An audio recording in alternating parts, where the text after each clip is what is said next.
Assalamualaikum warahmatullahi wabarakatuh. Kembali lagi ke praktikum komunikasi data dan jaringan komputer pertemuan ke-6. Pada pertemuan kali ini pembahasan kita tentang DHCP. DHCP itu singkatan dari Dynamic Host Configuration Protocol. Tapi sebelumnya mohon maaf untuk video ini agak sedikit terlambat untuk dirilis.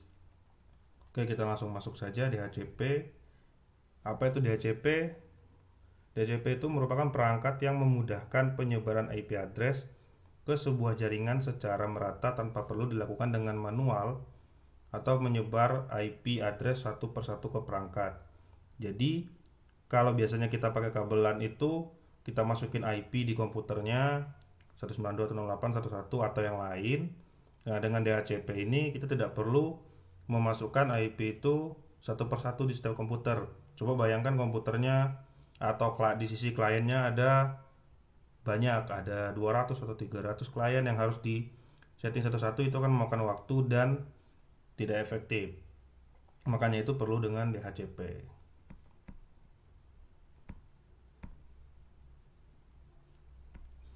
Oke, kemudian ilustrasi singkatnya DHCP itu IP itu tetap ada di IP utama, ada di router, kemudian ditangkap oleh server.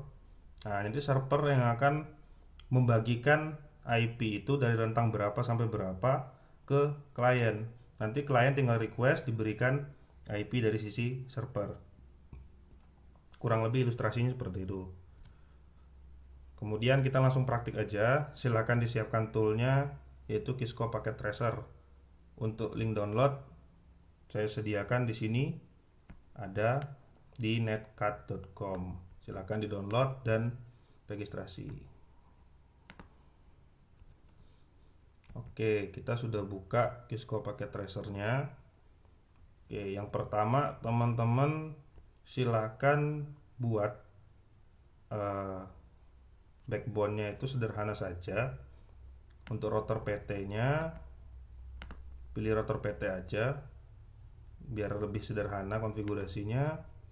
Kemudian teman-teman siapkan untuk end device-nya sebuah server. Sini server PT dan beberapa buah PC sebagai klien nanti. Sini kita coba 3 buah saja. Kemudian untuk menghubungkan semua perangkat ini kita butuh switch atau hub. Terserah teman-teman nanti pilihnya yang mana. Saya pakai yang hub. Kemudian disambung saja.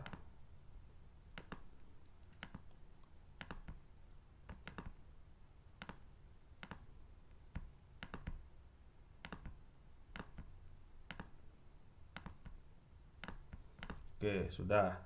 Langkah pertama kita setting dulu di routernya. Silakan double klik gambar routernya, kemudian ke config.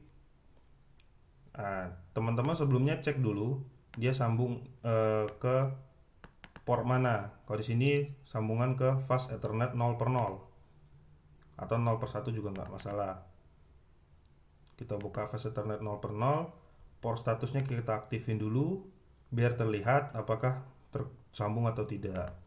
Kemudian kita masukin IP untuk routernya yang nanti akan jadi gateway. Masukin saja default, saya masukkan seperti itu. Nanti itu teman-teman uji, silakan masukkan IP yang lain biar kelihatan perbedaannya. Jika sudah, di close saja. Kemudian kita ke sisi servernya, tinggal teman-teman double klik, teman-teman masuk ke fast ethernet 0. Nah, di sini kita masukkan IP dari servernya. Tadi kan 192.168.1.1. Teman-teman ubah aja 1.2. Oke, jadi router kemudian server 1.2. Setelah itu masuk ke service. Pastikan HTTP ini on dan HTTPS ini juga on. Kemudian masuk ke DHCP. Nah, yang pertama interface-nya versi 0 karena cuma ada satu port, service-nya diaktifkan. Setelah itu teman-teman mau ganti namanya atau tidak silakan. Kalau teman-teman ganti namanya nanti silakan di add, dan ketika tidak diganti karena ini sudah ada konfigurasi sebelumnya tinggal di save. Oke, untuk default gateway kita isi IP dari routernya tadi. Itu untuk gateway. Kemudian ini IP yang mulai pada sisi klien nanti ketika mereka request IP. Ini kita ubah saja 100, mulainya seperti itu.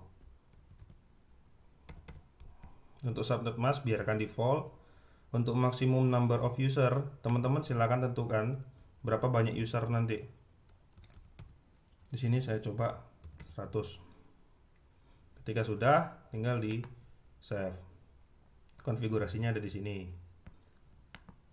Oke, kalau sudah tinggal di close. Nah, kemarin pada praktikum sebelumnya untuk IP dari setiap komputer itu dimasukkan default. Double klik gambar komputernya, kemudian masuk ke desktop, IV configuration. Nah, biasanya kita langsung masukkan secara manual gini.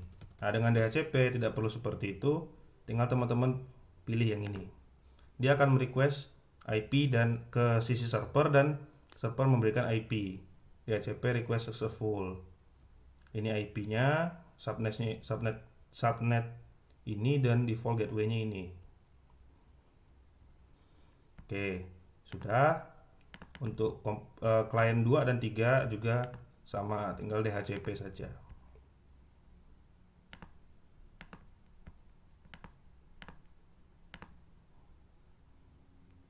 Oke, semua sudah mendapatkan IP dari server.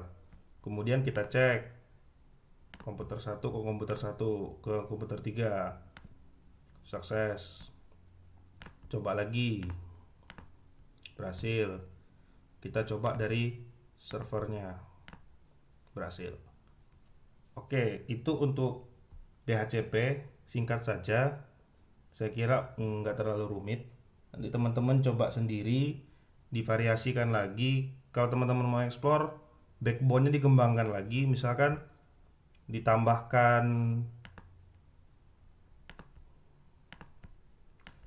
sini ditambahkan switch lagi, terus tambahkan sambungan lagi seperti ini. Nah, teman-teman silakan untuk coba-coba kreasikan sekompleks mungkin biar teman-teman merasakan fungsi dari DHCP ini seperti apa. Nah, DHCP ini tidak hanya berlaku di perangkat yang kabel, tapi juga near kabel juga berlaku. Contohnya ketika teman-teman menyambungkan perangkat atau handphone teman-teman ke WiFi, nah itu kan akan mendapatkan IP dari routernya. Nah, itu teman-teman perangkat teman-teman merequest, kemudian ada follow up yaitu berupa IP diberikan. Ketika IP-nya itu masih ada kuotanya, kalau tidak ada otomatis dia akan menolak. Nah, komputer ini kita coba desktop IP DHCP-nya berhasil. Oke, mungkin untuk praktikum pertemuan 6 ini sampai sini saja. Materinya singkat, lebih dan kurang saya mohon maaf. Assalamualaikum warahmatullahi wabarakatuh.